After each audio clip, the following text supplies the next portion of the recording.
বিসমিল্লাহির রহমানির রহিম। উপস্থিত প্রিন্ট ও ইলেকট্রনিক মিডিয়ার সম্মানিত সহকর্মীবৃন্দ, আসসালামু আলাইকুম এবং শারদীয় শুভেচ্ছা। আপনারা সবাই জানেন, বর্ডার গার্ড বাংলাদেশ সীমান্তের অত্যন্ত প্রহরী, সীমান্ত সুরক্ষার পাশাপাশি চোরাচালান, মানব পাচার বিরোধী অভিযানে আমরা দেবারাত্রি সবসময় সীমান্তে নিয়োজিত আছি। সাতক্ষীরা ব্যাটালিয়ন প্রিন্ট বিজিবি সাতক্ষীরার যে সীমান্ত, এই সীমান্ত সুরক্ষিত রাখার জন্য আমরা সর্বদা সীমান্তে নিয়োজিত থেকে রাষ্ট্রীয় অখণ্ডতা, আভ্যন্তরীণ আইন শৃঙ্খলা রক্ষার গুরু দায়িত্ব পালন করে যাচ্ছে। সীমান্ত দায়িত্ব পালনের পাশাপাশি আভ্যন্তরীণ আইন শৃঙ্খলা রক্ষার বিশেষ প্রয়োজন সময়ে সরকারি নির্দেশনায় আমরা দায়িত্ব পালন করে থাকি।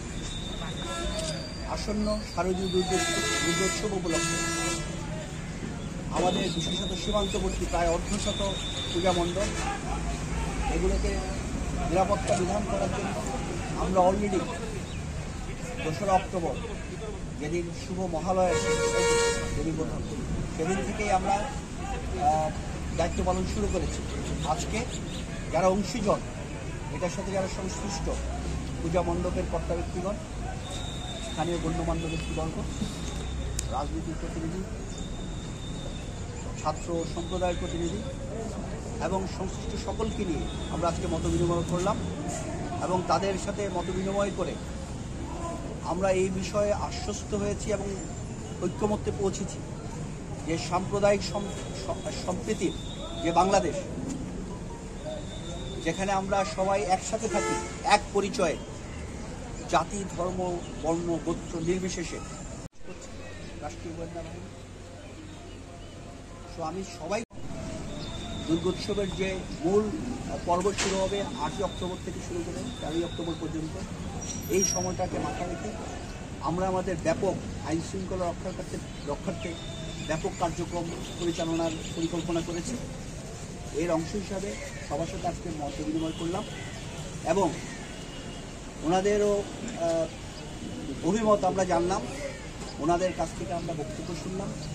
যে সমস্ত বিষয়ে ওনারা ওনাদের মূল্যবান বক্তব্য এবং মতামত দিয়েছেন, সেগুলো আমরা আমলে নিয়ে সার্বিকভাবে আমাদের সীমান্তবর্তী পূজা মণ্ডপসমূহ আবহমান বাংলার কৃষ্টি এবং ঐতিহ্য অনুযায়ী যেভাবে আমরা সাম্প্রদায়িক সম্প্রীতি বজায় রেখে সার্বজনীন দুর্গাপূজা সার্বজনীনভাবে সবার জন্য, আমাদের হিন্দু ধর্ম, বৌদ্ধ, খ্রিস্টান, মুসলমান সবার জন্য যে একটা উৎসবের সময়, এই উৎসব যাতে আমরা সবাই মিলে একসাথে পালন করতে পারি এবং কোনো ধরনের আইন শৃঙ্খলার ব্যত্যয় না ঘটে, সেজন্য বিজিবির পক্ষ থেকে সর্বোচ্চ প্রচেষ্টা নেওয়া হয়েছে, কার্যক্রম শুরু হয়েছে এবং আমরা আশা রাখি আমাদের সকলের ঐক্যবদ্ধ প্রচেষ্টায় আমরা একটা শান্তিপূর্ণ, ঘটনাবিহীন, সম্প্রীতির দুর্গোৎসব 2024 পালিত হবে সাতক্ষীরা অঞ্চলে। এবং এর সাথে সাথে আমি দ্ব্যর্থহীন কণ্ঠে এই কথা বলতে চাই, এই দুর্গোৎসবকালে কেউ কোনো প্রকারে আইন শৃঙ্খলা বিনষ্টকারী কোনো ভূমিকায় যদি অবতীর্ণ হয়, আমরা তাদেরকে কেবলমাত্র আইন শৃঙ্খলা বিনষ্টকারী অপরাধী হিসাবে গণ্য করব। তাদের কোনো ধরনের পরিচয় রাজনৈতিক, সামাজিক, ব্যক্তিগত বা যে কোনো ধরনের গোষ্ঠীগত পরিচয় বিবেচনা নেব না। যেই অপকর্মে লিপ্ত হবে তাকে অপরাধী হিসাবে বিবেচনা করে আইনানুগ ব্যবস্থা নেওয়া হবে। এই বিষয়ে উপস্থিত সকলে এই বিষয়ে একমত করতেছে। শুধুমাত্র দুর্গাপূজাকালীন যে মণ্ডপ কেন্দ্রিক অনাকাঙ্ক্ষিত ঘটনা ঘটতে পারে সেটা নয়, এই দুর্গাপূজা কেন্দ্র করে হয়তোবা সাম্প্রদায়িক সম্প্রীতি বিনষ্টকারী, মসজিদ কেন্দ্রিক, সম্প্রদায়গত এবং কারো হয়তো ব্যক্তিঘ্ন হওয়ার মতো কোনো ঝুঁকি নেই। কেননা আপনারা জানেন, আমরা সীমান্তে অলরেডি মোতায়েন আছি, বিজেপি অলরেডি সীমান্তে মোতায়েন আছে এবং আমরা সীমান্তে মোতায়েনকৃত যে জায়গাগুলো, সীমান্তবর্তী যে পূজা মণ্ডপ, ওখানে দায়িত্ব পালন করব। আমরা আজকে যে মতবিনিময় সভা করলাম, মতবিনিময় করলাম, ওনারা একমত হয়েছেন যে বিজেপির উপস্থিতির কারণে এবং সার্বক্ষণিকভাবে আমরা এঙ্গেজ থাকি বিজেপি।